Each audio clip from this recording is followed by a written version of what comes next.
You know what I love seeing is that you guys commenting on my videos and telling me like, oh man, I cannot wait until we are able to jump into the next crossover, or I cannot wait until we get in this particular series for the X-Men. Like a lot of you guys are getting real hyped up for future content down the road. And honestly, I love the idea that you guys are just getting so hyped up for all the different content that we're going to cover, especially when it comes to Onslaught and Age of Apocalypse. But that comes way down the road. Right now, we are going to work our way up to the Phalanx Covenant storyline. And honestly, I can say at this point that we should be covering it this month. So next month, we're going to jump into Legion Quest. Now, with all that being said, today we're going to talk about X-Men issue number 35.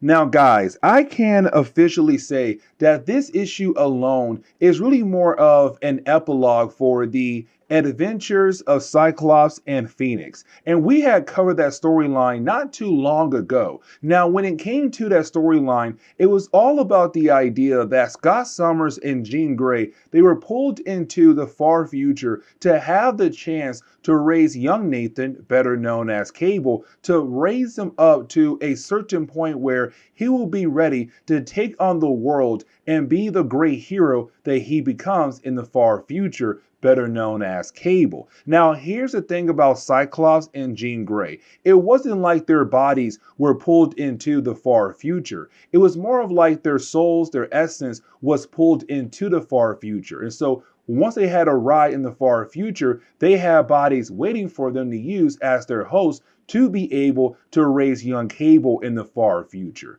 Now, this storyline right here, it picks up literally moments after with those two characters being able to come back into the present day. And of course, they pick up where they left off at, which was their honeymoon.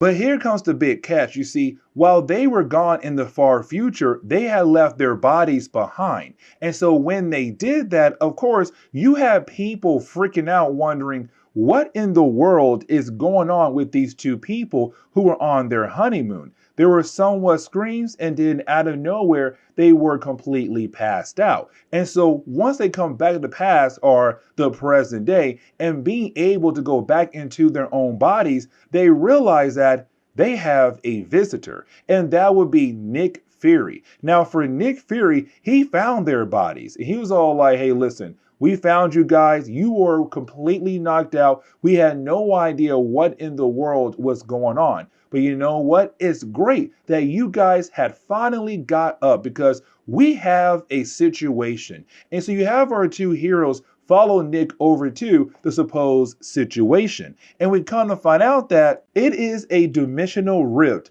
just out there in the middle of the sky. And so we have our heroes wondering who was able to open up a rift right here in this area. Now, for Nick Fury, he does inform the two heroes who it could possibly be. A brand new character who only appears one time in Marvel Comics. And of course, it's this book right here. And he says, her name is Sunset Grace. Now, we do learn right off the bat that apparently she knows Charles Xavier. She also knows that Cyclops and Jean Grey are his students. And the reason why we know that, because for Nick Fury, he said she is the reason why we have this rift right now, but apparently she needs help. But she only wants help from two people. And of course, she said you guys. So we need you guys to go in that rift to hopefully figure out what in the world is going on here. Now, you also have the book kind of telling us why in the world you don't have the rest of the X-Men here for. And the reason why, because for Nick Fury, he did try to call up Charles Xavier, because if Sunset Grace knows Charles, then he is the best person to call. But apparently, when they had tried to call the mansion, they were unable to get anybody on the line at all. Now, for Jean Grey and Cyclops, that is somewhat concerning. But at the same time, they have to handle this situation first. Now, we also learned that for Nick Fury, he has sent in a team in the Rift, but apparently they lost connection to that team. Now, once you have Cyclops and Jean Grey get close enough, you have Jean Grey try to use her powers to reach out to the mind of Sunset Grace. Now, when she does that, the rift begins to flare up and it pulls Jean Grey in. Now, for Cyclops, he begins to panic. And honestly, he has the right to. Because for Cyclops, this is a man who had lost many people in his life. And so for him, he's kind of like, I am tired of the idea of losing people left and right, especially the woman that I had just married. And so you have Cyclops being able to use his optic beam to just get through the rift to go to the other side. Now, once he's able to get to the other side, he finds out that Jean Grey is okay. Now, here's the thing. These two characters, they now have to go deeper into the rift to hopefully find Sunset Grace. Now, unfortunately, the second half of this storyline is really more of the two characters kind of learning the character's origin. And the reason why I said unfortunately, because again, she only appears in one book. And when the book ends, you're kind of left wondering if there is a possibility they could bring this character back down the road for a later storyline. Now, you also have our heroes being able to find the SHIELD agents that got lost in the rift. And so you have Cyclops and Jean Grey being able to collect all of them up and send them back to the other side with Nick Fury. But once you have them able to find Sunset Grace, you then have Sunset Grace explain that it was technically their fault for the reasoning of why her powers had, went out of control. And let me explain. You see, when it came to Cyclops and Jean Grey being pulled into the far future, Jean Grey's powers had also activated. And so for Sunset Grace, in her mind, she can feel the pain that Cyclops and Jean Grey were going through when they were pulled into the far future. Now, we also learned that for Sunset Grace, she had locked these powers away for a very long time. And matter of fact, it was also Charles Xavier who had blocked her powers as well. Now, there is a good reason why. But here's the thing, she had no idea that Charles had blocked her powers. In her mind, she believed that she had just lost her powers many years ago. But once she felt the pain of what Cyclops and Jean Grey were going through, that pain helped her unlock the powers that were lost to her for many years. And so once the powers came back to her, of course, she had no idea how to control those powers. And of course, she opened up a dimensional rift. But this kind of leads into the origin of Sunset Grace. And I kind of hate the idea that we do get this complete origin for this character, but unfortunately, she's never used again in Marvel Comics. Now, for Sunset Grace, she tells our heroes that when she was a young girl was when the first time she was able to open up a rift that led her to this astral plane. Now, we also learned that this astral plane was actually created by her. And so she had the ability to make almost anything in this rift because it's her powers. It was what her powers allowed her to do, to open up a rift to an astral plane that's completely under her control. Now, over time, her life got more and more busy. And so, unfortunately, she lost the ability to go back over there to her own rift home. I'm going to call it a rift home. But either way, over the years, as she got older and older, she lost the free time she had to go back to the world that she had created. Now, once she got old enough, she got married and she had a kid. Everything was going great for her until a horrible night. You see, there was a night where you had Grace and her family coming back home together. Unfortunately, though, it was raining pretty hard. And so for her husband, he had a hard time trying to control the vehicle. Now, for Grace, luckily for her, she was thrown out of the car, I guess not wearing her seatbelt. But the problem was the car kept going and the car went off a cliff.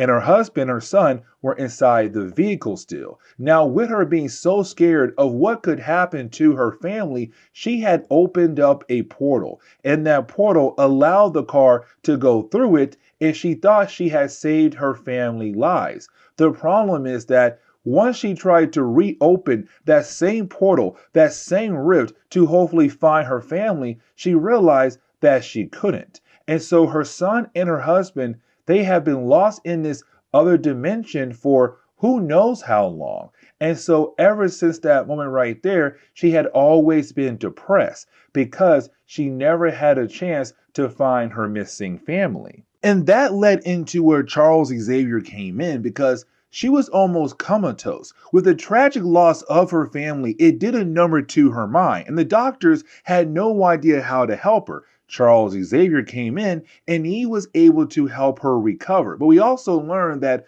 Charles had placed mental blocks in her mind to kind of help her get over that hump of losing her family, but also the fact that, like, to help control her powers. Because for Charles Xavier, he realized a mutant that has the ability to open up a rift that leads into another dimension where she controls everything could be very dangerous. But again, those blocks were put in place, and for many years, she was good until she felt the pain of what Cyclops and Jean Grey went through. And so when she felt their pain, all those mental blocks went away, and she began to remember how she felt when it came to her losing her son and her husband. Now, for Jean Grey, you have her kind of sit down with Sunset Grace. Because here's the thing, for Sunset Grace, she believes that her family is still alive. They're just lost somewhere in her dimension. But in reality,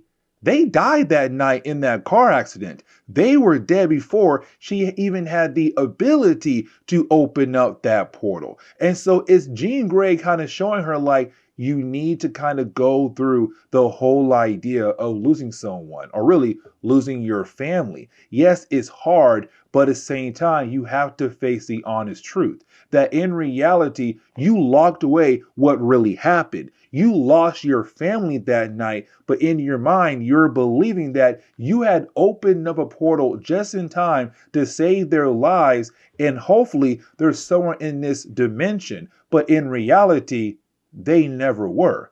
They died before you even had the ability to open up that portal. Now, again, she has the ability to control this reality, this dimension. And so with Jean Grey kind of helping her get through her actual loss, she was able to create images of her son and her husband, these illusions. And so for her, she kind of believes that once again, she was able to reunite with her lost family. But in reality, it's just an illusion that she had created.